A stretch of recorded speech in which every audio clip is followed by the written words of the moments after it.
Namaskar. Uh, I am Biju Kumar from University of Kerala. In the context of Global Education Conference, I am going to speak on the subject mainstreaming the philosophy of sustainable development into the educational policy.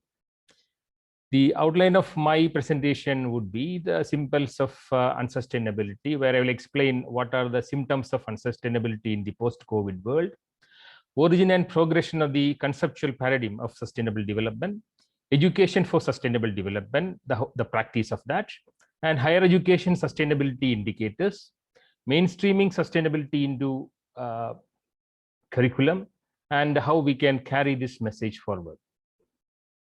And in the subsequent slides, I'm going to tell you the symptoms of unsustainability. And as you can see, there are ongoing war in different parts of the world. And the reasons with which the wars are fought in the world is unknown. This is of no benefit to the human kind, neither to the planet. And at the same time, there is also ongoing onslaught into the living creatures in the planet. It also impacts human beings, as in the case of corona pandemics, which we are through, and destruction of the nature, the organisms, the biodiversity, all contribute to the origin of diseases. And a lot of zoonotic diseases, which gets transmitted from the wild animals to the humans, are in the pipeline, more than 350, as the study explains. And also, this kind of an unsustainable developmental practices often increases the fight between or conflict between the wildlife and human beings in different parts of the world. And also, there is also increasing amount of the waste generated in the world, and 3.01 billion tons of waste created by the human beings in the planet, and many often we cannot manage it. And India, we have a contrasting scenario. At one end, we will revere the rivers as holy. At the same time, we have no issues in polluting them. And that is the reason why we have the most polluted river in the world. And this is the photographs on the left are not the pictures after pandemic. This is before pandemic, because New Delhi is one of the most polluted cities in the world, and life expectancy in India has gone down by 2.6 years due to deadly diseases caused by air pollution. And in many cities, air pollution is a major problem. And you can see on the right side how the economic instability or inactivities during the lockdown helped improving the quality of the air. It's an indication that how unsustainable are our practices in the modern world. And another pressing issue in the modern world is actually the climate change, which not only increases decreases the availability of the resources, it also increases the conflict between the wildlife and the human species in many parts of the world, as you can see in this photograph in Kenya. And also, this questions the climate change also question the availability of essential services to human being in the form of water as well as food material. And as far as India is concerned, one of the symbols of unsustainability is the growing population. And whenever there is an increase in the population beyond control, and definitely that is going to have a lot of pressure on the planet and our own sustainability in the long run. And the population in India is going to overtake China in the near future. And also, we have the largest percentage. 1/4 of our population is below 25 years old. We have a younger population. It has a positive side also, because we have the younger generation to focus, especially when we plan for future, particularly in the context of education and education policy. And the whole concept of the link between development and human survival happened in many planes, and there are many philosophers actually and writers who actually triggered the whole concept of environmentalism, and also the intellectual input into the development into the linkage between development and environmental sustainability. And Rachel Carson's Silent Spring is one of such publications which triggered a lot of thinking between the way in which the human beings foresee nature, as well as the way in which we move ahead.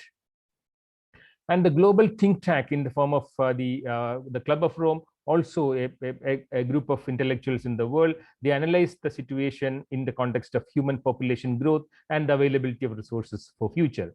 And this turned out to be one of the best publications, The Limits to Growth, and where there was actually a deeper thinking in the society, how the human population growth ultimately will impact the availability of resources. Also, how the development should be for the humankind. And all these kind of discussions in the society ultimately led to the first United Nations Conference on Human Environment at Stockholm in Sweden in 1972, where the then Prime Minister of India, Indira Gandhi, forwarded a strong idea of the linkage between the poverty and development. And that became the topic of discussion for the subsequent years. And the conference brought to the industrialized and developing nations together to delineate the rights of the human family to a healthy and productive environment. And also there was a serious discussion about the poverty and the priorities of the governments to address. And the poverty was considered as one of the major priority for the governments to address for future. And parallelly, there was actually a concept of Gaia, which by James Lovelock, a space scientist, and who considered Earth as an organism and superorganism. And that Gaia hypothesis also was deep-rooted, basically much before that, in Indian philosophy of considering Earth as Bhumi Mata. And the need for conservation of resources was much discussed in Indian philosophy as well. And the whole concept of origin of the idea of sustainable development happened with the publication of the report Our Common Future by the then Prime Minister of Norway, Gro Harlem Brundtland. She defined sustainable development as development that meets the needs of the present without compromising the ability of the future generation to meet their own needs. And the whole idea was discussed further when the Rio conference was organized, which is in 1992 at Rio de Janeiro in Brazil, where the whole concept of sustainable development was discussed at length. And the whole concept of sustainable development, is rests at three major pillars: environment, economy, and society. And that means when we foresee development, there should be environmental protection, there should be economic security, and there should be the societal progress or societal development taken into account. These are the three pillars of sustainable development. And the whole concept can be discussed in society only through strengthening the education, especially the environmental education. And that is the reason why this idea of sustainable development was discussed in a series of international conferences related with environmental education, as well as the conferences on the human development as well. And that is the reason why United Nations has decided to celebrate the year 2000 between 2005 and 2014, the decade as United Nations Decade on Education for Sustainable Development. And the whole idea is now getting into the educational curriculum as well. And a deeper philosophy also involved the fourth component in sustainable development, and that is actually the cultural paradigm. So that circles of sustainability basically include the economic development, the political development, the ecological development, and also the cultural development in a broader perspective or in a holistic perspective. When we look for future, United Nations forward a set of developmental goals by 2030, and that is called United Nations Sustainable Development Goals. And these 17 goals are actually now the target of the governments to achieve in the near future. And if you look specifically at 4, the Sustainable Development Indicator number 4, this is basically on quality education. And let us now concentrate specifically what are the targets in item 4 of Sustainable Developmental Goal, and that Sustainable Development Goal 4 connected with education basically discuss universal primary and secondary education, early childhood development and universal pre-education, and third component or third target is equal success to technically and occasional higher education and relevant skills for a decent work, gender equality and inclusion, and universal youth literacy, education for sustainable development, and global citizen partnership. And the UNESCO has already forwarded a concept of or roadmap for achieving these goals by 2030. And remember, the education, even though number 4, the sustainable development number 4 is connected with education. Many other goals are connected with education, and which include the health and well-being, which is the target number 3, and gender equality, of course, is connected with education, and decent work and economic growth has a strong connectivity with education, and responsible consumption and production, which is one of the essential components for sustainable living, it's also connected with education. And finally, the climate change and mitigation, the target number 13, is also connected with education. And you can see that even though the education target is one for development is only sustainable development number 4, many other targets are in turn connected with education. And that is the reason why when we have an educational policy, when we think about the future of education, sustainable development should be an integral component, and it should be in the mainstream discussion. And this graphical representation tells you exactly why the education is important, especially educating women is so much important. And you can see that the population in India, population stabilizes at total fertility rate of 2.1. In India, 20 states and union territories are below that. And if you examine each and every state in India and what is happening with the fertility rate increase, and you can see that female education in whichever states and union territories where women education is less, there the fertility rate is more. And as a strategy for population control also, we need to discuss it at length. And UNESCO has actually forwarded a new framework. This is Education for Sustainable Development for 2030 and 2030 framework, and where they discuss many of the components. For example, and when we think about education for sustainable development, that is, we need to discuss about how the whole philosophy of sustainable development should be integrated into the educational policy, curriculum, etc. So we have, when you go through the circle, and we need to include the concept into the learning content and pedagogy and learning environment, and also ultimately this may result in social transformation, and through the social transformation we can see a better world where the children may get a better opportunity to survive in the planet with a better opportunities. And also there is a larger discussion going on how we can integrate the whole concept of education in this the roadmap for sustainable development. And you can see that in cognitive learning dimension, in behavioral learning dimension, as well as social and emotional learning dimension, we need to apply this principle and integrate this principle, because sustainable development is the way ahead for our own survival as well as sustainability in the planet. And when we think about higher education, there is a greater imperative to actually foresee this idea and also include this idea both in education as well as research. And the reason is very simple, and the graduates leaving universities now are entering a very different world from that encountered by their forebears. And the reason is very simple. There is growing unemployability, and how the youngsters are going to face this uncertainty in the world. Okay, and it is masked by the new era is marked by uncertainty, complexity, and rapid change, manifested through a bewildering array of global issues relating to economic instability, climate change, inequity, loss of biodiversity, migration, etc. So that means in higher education sector also, we need to discuss this idea in a stronger manner. And in the post-pandemic world, there should be a revised focus, and the revised focus in ensuring universal basic services to the population.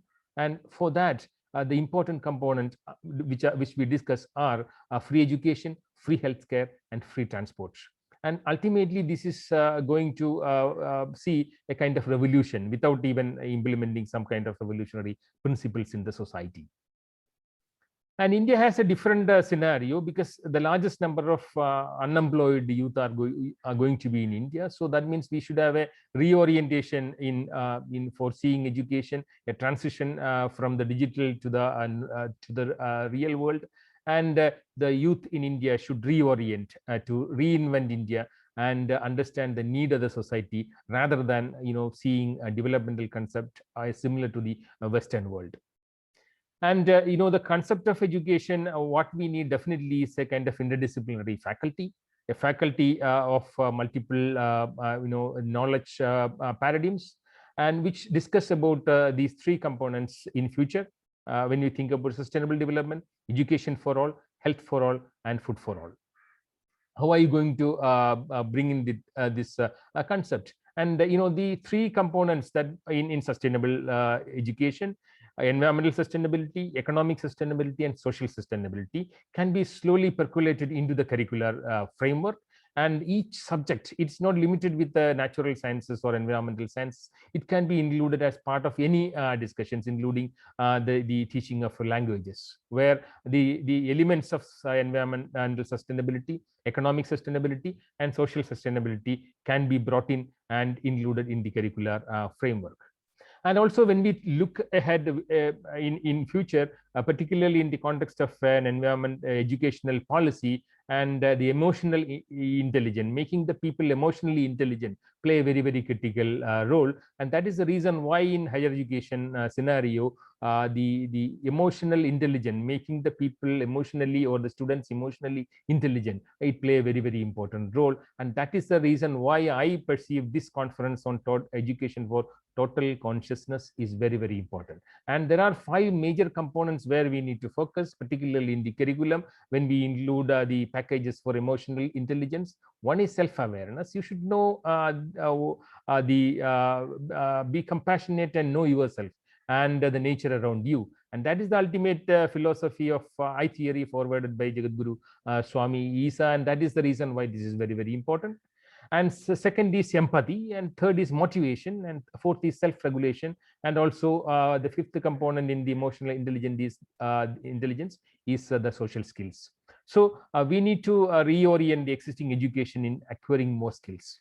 How to find yourself? That is, the social survival is much more important in the post-COVID world, and invest more in emotional intelligence and develop mental skills to ensure fluidity, to keep on changing and reinventing, and be compassionate and know yourself and the nature around you, and ultimately understand that knowledge is wisdom. Okay. And as Swami Jagadguru Swami Isa says, everything present in the world outside is present within us, and the art of keeping them in harmony is the outcome of real education. And that is the reason why we need to have a strong focus on the emotional intelligence. And there are different paradigms, or 5 or 6 paradigms, where we have to actually work with the emotional intelligence, not only in the educational paradigm, but also in different other sectors as well. And unfortunately, the whole concept of meditation is seen as something connected with the religion or religious beliefs. It's ultimately false concept. And this is basically a concept of the elevation of consciousness through meditation for global harmony. And that is very, very important, especially in the context of India, when we think about Vasudeva Kudumbakam, or the globe is one family. This is very, very important. One of my favorite author is Yuval Noah Harari, and who practices vipassana and meditation, who says, if you cannot hold breath for a few minutes, how can you think and realize the realities of the world? And that is very, very important. You should be emotionally strong in the modern world with a lot of uncertainties. And there are a lot of alternatives also suggested how we can progress in the modern world. And the book by World on the Edge by Lester Brown forward a lot of ideas how to sustain in the unsustainable world at present. And there are a lot of the examples of sustainability in the society, like the car-free cities in the world, including in France and other cities that follow. And also the whole the higher education sector is now turning green, with a lot of green practices for incorporated into the curriculum, as well as the whole philosophy of education, as well as research. And a lot of alternative sources of energy is also brought in for sustaining the world. And also the Gandhiji's idea of development, Sarvodaya through Antyodaya. That means you have to actually see, when you think about development, you have to see the weakest in the society. And if the education practices which is prevailing in anywhere in the world, if the students can see what actually happens to the society and what is the social needs, and that point is actually the point of revolution as far as education is concerned. And climate is going to be a lot of point of discussion, and that is the reason why we understand now that liberalized policy, neoliberal policies ultimately would not do anything beneficial to the mankind. So in the post-pandemic, we need to think about sustainability, sustainable societies in order to survive. And that is the reason why we are coming back. The society in many parts of the world is coming back to the concept of gross domestic happiness, and happiness ultimately is connected to many other things. In order to make the society, for example, if you look at the whole concept of gross national happiness in Bhutan, and there are a large number of components. For example, education is one component, and psychological well-being is another component, health, then time use, then cultural diversity and resilience, good governance, community vitality, ecological diversity and resilience, and living standards. All these are connected with the happiness. And we are living in a society where the people need more happiness in the society rather than anything else. And that is the reason why we follow the methods of the happy countries in the world, including Finland, which has a larger, which is supposed to be the happiest country in the world.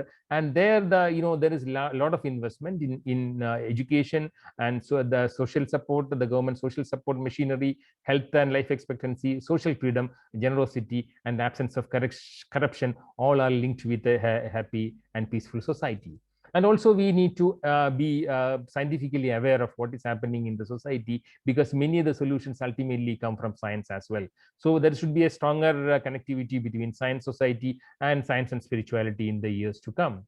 And the basic question is that does that change starts from within?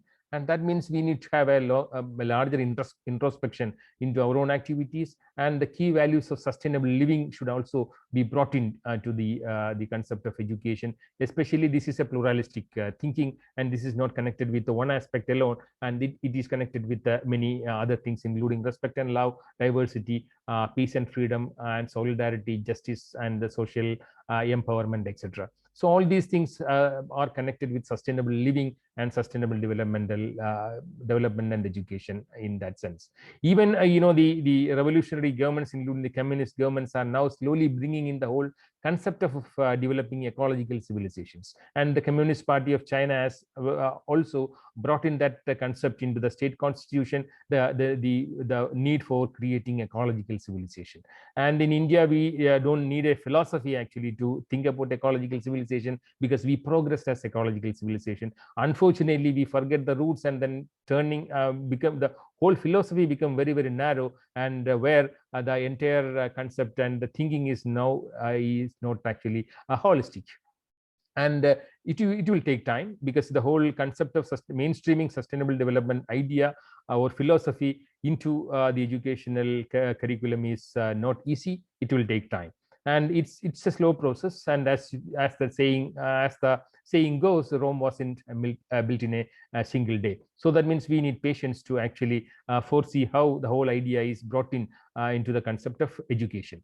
And I also personally believe that a new universal package of education will not ultimately help, and that there should be diversity, pluralism, and inclusiveness. And that is the reason why, even though we have an overarching policy of global education, and there should be also place-based education, because the surrounding or the environment play a very important role in developing a student and ultimately developing a citizen. So that's the reason why place-based education also play a very important role, rather than an overarching global view on education.